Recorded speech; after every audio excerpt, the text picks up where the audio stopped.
Hello, જાગુસ kitchen જર્નીમાં આપ સૌનું સ્વાગત છે.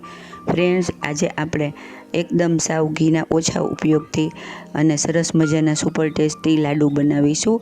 તો તમે આખો વિડીયો ચોક્કસથી જોજો. આ લાડુ એટલા સુપર ઇઝી, સુપર ટેસ્ટી અને સુપર રીચ છે ને કે હું તમને શું કહું. તો ચાલો શરૂ કરીએ. સૌથી પહેલાં આપણે એક ફ્રેશ નાળિયેર લેશું અને તેને કાઢી અને પછી તેનો બ્રાઉન કલરનો પાર્ટ પણ કાઢી નાખશું અને તે ફક્ત વ્હાઈટ રહે તેવી રીતે તેને છરીથી બ્રાઉન પાર્ટ કાઢી લેવાનો છે અને પછી તેના નાના નાના પીસ કરી લેશું. ફ્રેન્ડ્સ, આ લાડુ એકદમ અલગ રીતે જ બનેલ છે, તો તમે પૂરો વિડીયો ચોક્કસથી જોજો, તમને ખૂબ જ મજા આવશે. આમાં આપણે શેકવાની કે તળવાની એવી કાંઈ જ પણ ઝંઝટ નથી, તો પણ આપણા લાડુ એકદમ સરસ રીતે બનશે અને એ પણ 2 ચમચી ઘીમાં જ. જો આવી રીતે તેના નાના નાના પીસ કરી લેવાના છે. આપણા નાળિયેરના પીસ રેડી થઈ ગયા છે. હવે આપણે એને એક મિક્સર જારમાં ટ્રાન્સફર કરી લેશું.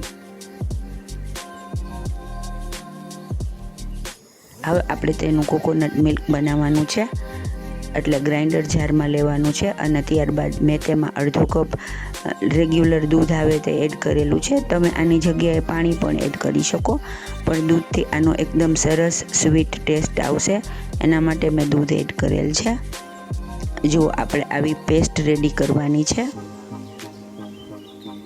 એકદમ સ્મૂથ પેસ્ટ બનાવી લેવાની છે.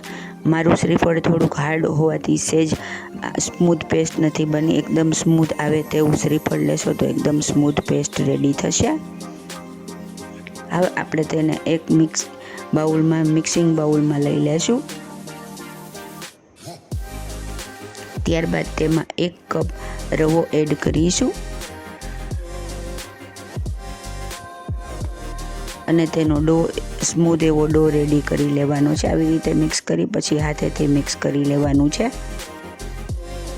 આમાં રવો મેં રેગ્યુલર આપણે શીરો બનાવીએ તે જ લીધેલો છે. હવે આપણે તેને આવી રીતે સરસ મિક્સ કરી અને 10થી 15 મિનિટ રેસ્ટ કરવા મૂકી દેશું, જેથી રવો એકદમ ફૂલાઈ અને સરસ થઈ જશે અને બધું શ્રીફળની પેસ્ટ એબ્ઝોર્બ કરી લેશે. જુઓ, આપણો રવો એકદમ સરસ સ્મૂથ અને ફૂલાઈને સરસ થઈ ગયો છે. હવે આપણે એક તવો ગરમ કરવા મૂકીશું અને તેને ઘીથી ગ્રીસ કરી લેશું અને ત્યારબાદ આપણે રવામાંથી લૂવો લઈ અને સીધો ડાયરેક્ટ જ તવા ઉપર આવી રીતે થેપી લેવાનું છે. આટલા માપમાંથી 3 જેટલી આવી રીતે પુડલા જેવું રેડી થશે. ફ્રેન્ડ્સ, જો તમે મારી ચેનલ પર નવા હો તો મારી ચેનલને સબસ્ક્રાઈબ જરૂરથી કરજો અને બાજુમાં રહેલ ઘંટડી દબાવી દેજો, જેથી મારી નવી રેસીપીનું નોટિફિકેશન સૌથી પહેલાં તમને મળે. ગેસની ફ્લેમ એકદમ સ્લો રાખવાની છે. સાવ સ્લો ફ્લેમ ઉપર આપણે આ રેડી કરવાનું છે. લાઇટ બ્રાઉન કલરનું એક સાઈડ થાય એટલે ફરીથી બીજી સાઈડ આપણે તેને પલટાવી લેશું. આવી રીતે બંને સાઈડ લાઇટ બ્રાઉન કલરનું પણ આખું પુડલું સરસ રીતે શેકાઈ જાય તેમ શેકવાનું છે, જેથી આપણા રવામાં બિલકુલ કચાશ ન રહે. આવી રીતે આપણે બધા પુડલાને રેડી કરી લેશું. કુલ 3 પુડલા રેડી થશે અને આટલામાંથી 10થી 12 જેટલા મીડિયમ સાઇઝના લાડુ રેડી થશે. અને સાવ નાના લાડુ તમે રેડી કરો તો 18થી 20 જેટલા લાડુ રેડી થાય છે.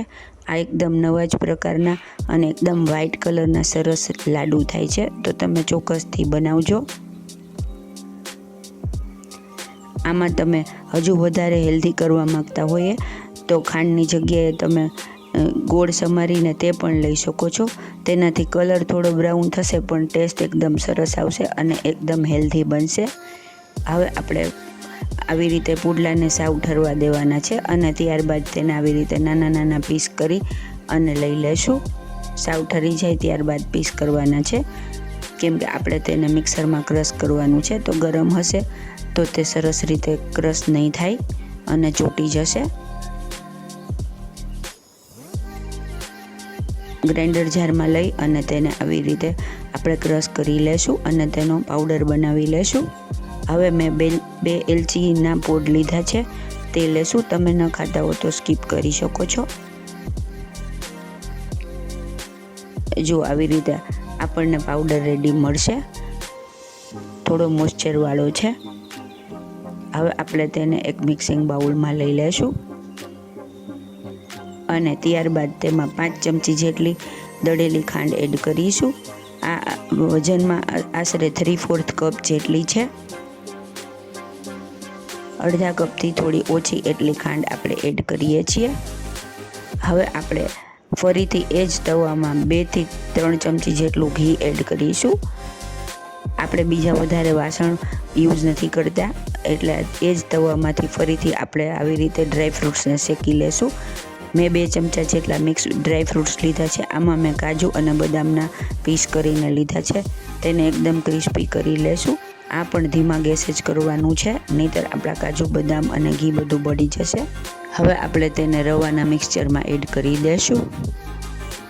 છે ને 2 ચમચી જ ઘીના યુઝથી બની જતા લાડુ. હવે આપણામાં બિલકુલ ઘી કે કશું એડ કરવાનું નથી. બધું સરસ બરાબર મિક્સ કરી લેવાનું છે.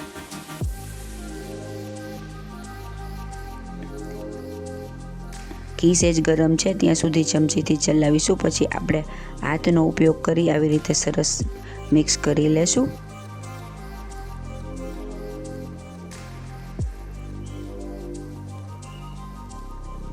આટલા જ ઘીમાં આ લાડુ એકદમ સરસ રીતે વળી જશે અને ખાવામાં ખૂબ જ સરસ લાગે છે, કેમ કે ટોપરાનો ટેસ્ટ આવે છે અને આપણે ટોપરામાં કોકોનટ મિલ્ક બનાવવા માટે દૂધ નાખ્યું છે, એટલે એકદમ સરસ સ્વીટ ટેસ્ટ આવશે, જે ખાવામાં ખૂબ જ સરસ લાગશે.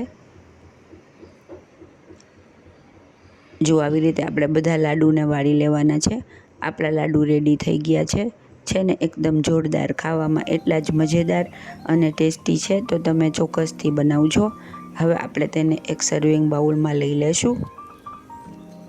એકદમ નવા જ અને એકદમ યુનિક અને એકદમ સરસ રીતે બનાવાતા આ રવાના લાડુ તમે ચોક્કસથી બનાવજો. આમાં તમે ગોળ નાખશો તો એકદમ હેલ્ધી અને સુપર ટેસ્ટી બની જશે. છે ને જોરદાર, સુપર ટેસ્ટી, સુપર ઇઝી અને બનાવવાની એકદમ નવી મેથડથી આપણા રવાના લાડુ રેડી છે.